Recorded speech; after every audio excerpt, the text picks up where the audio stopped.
Dear friends, welcome everyone. This is our time. Leila Mamedova is here in the studio for you. Hello, join our broadcast. The Chernihiv region is strengthening its air defense system after Russian shelling. This was reported by the Regional Military Administration.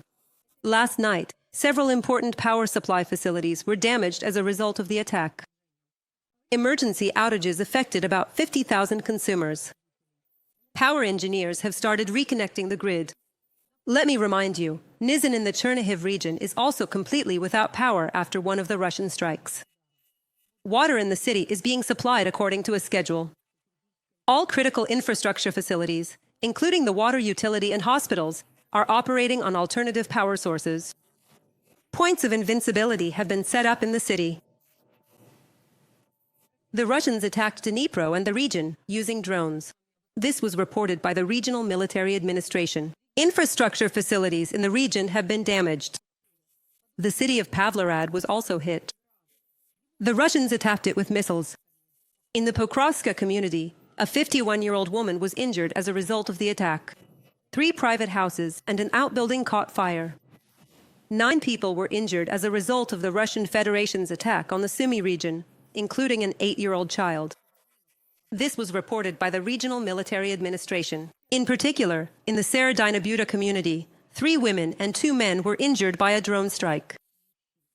In Andriashivka, 2 women and a child were injured by a missile strike. In the Mykolaiv settlement community, a 56-year-old man was wounded as a result of a drone attack. Overall, in the past day, Russian forces carried out nearly 200 attacks on about 50 settlements in the Sumy region. Europe must take the significant threat posed by Russia seriously. This was stated by Ukraine's Deputy Foreign Minister Serhiy Kyslytsya in an interview with The Guardian. According to him, without a decisive response from Europe and the US, the Kremlin dictator will continue to escalate. Kyslytsya is convinced that Moscow is already at war with Europe, and the recent incursion of Russian drones into the airspace of several EU countries was well calculated and was an attempt to push the red lines. I'm sure that Putin gets emotional, if not physical, pleasure from insulting the West, showing off what he considers to be his superpower. Many politicians are still thinking in terms and patterns of the past. In the 21st century, you don't need tanks to bring technologically advanced countries to their knees. Cyber warfare is a reality. You don't need howitzers to paralyze the banking system. By using drones wisely, you can achieve your goals more effectively than with a nuclear bomb. Serhiy Kyslytsya, Deputy Minister of Foreign Affairs of Ukraine, in an interview with The Guardian. Europe is facing many challenges right now, and there is only one effective answer to all of them: unity.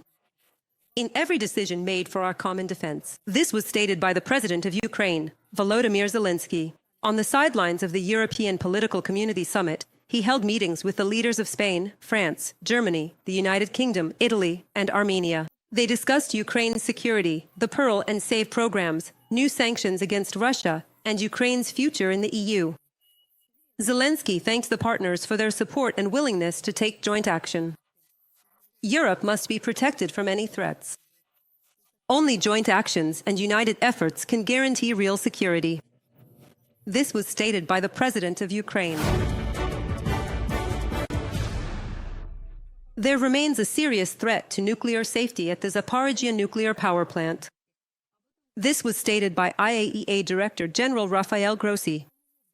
He called on both sides to take the necessary measures to prevent further deterioration of the situation. This is a matter of political will, not technical capabilities, Grossi stated. He emphasized that he is constantly discussing detailed proposals with Ukraine and the Russian Federation regarding the restoration of external power supply to the Zaporizhzhia nuclear power plant. From the standpoint of nuclear safety, the situation remains very serious. I urge both sides to take the necessary measures to prevent its further deterioration. This is a matter of political will, not technical capabilities. They exist. Both sides claim they are ready to carry out the necessary repair work on their respective sections of the front line. But to do this, the security situation on the ground needs to be improved so that technical specialists can perform their important work without risking their lives. Rafael Grossi, Director General of the IAEA. Russia has resumed weapons deliveries from North Korea, writes the NK Pro portal, citing analysis of satellite images. Moscow is determined to continue the war against Ukraine, the South Korean publication summarizes. The Kremlin also continues to use North Korean military personnel in the war against Ukraine. My colleague Kristina Dombrovskaya will continue on this topic. In Rason, one of North Korea's ports, the Russian Federation's cargo ship Lady R was spotted after a 2-month break. Before that, it was at the Vostochny port from September 24th to 26th. This is evidenced by analysis of Planet Labs satellite images conducted by the analytical portal NK Pro. The lack of new activity in the port of Rason since early August indicates that Russia and North Korea suspended their maritime arms transfer operations for almost 2 months, although it is possible that these operations continued by rail during that time. Despite international efforts to end Russia's war against Ukraine, this means that Pyongyang's military assistance is likely to remain active at least until the fighting stops.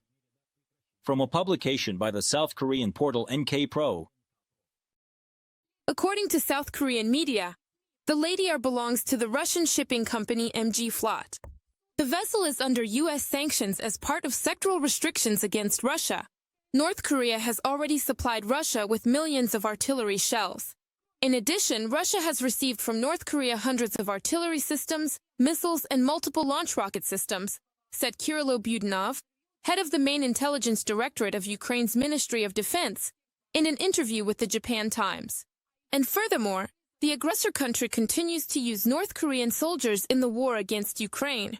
According to South Korean and Western intelligence agencies, in 2024 North Korea sent more than 10,000 soldiers to Russia. Of these, at least 1 in 5 has been killed. According to the National Intelligence Service, Pyongyang planned to send another 6,000 soldiers and sappers to Russia, and 1,000 have already arrived. Lee Sung-kwan, member of the South Korean parliament, from a statement at a briefing.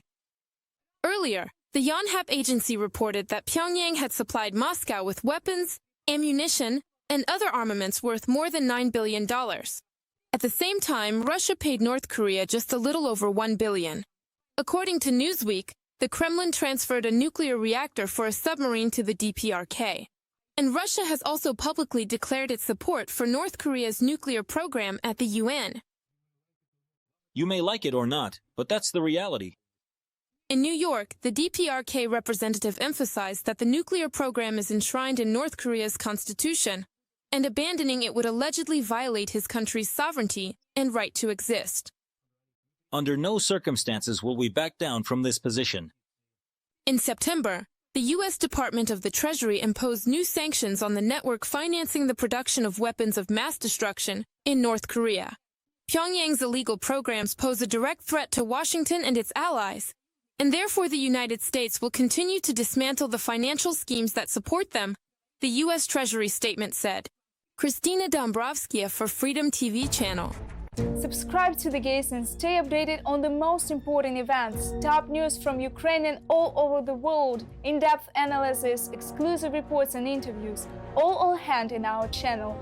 Join our community of viewers and stay tuned.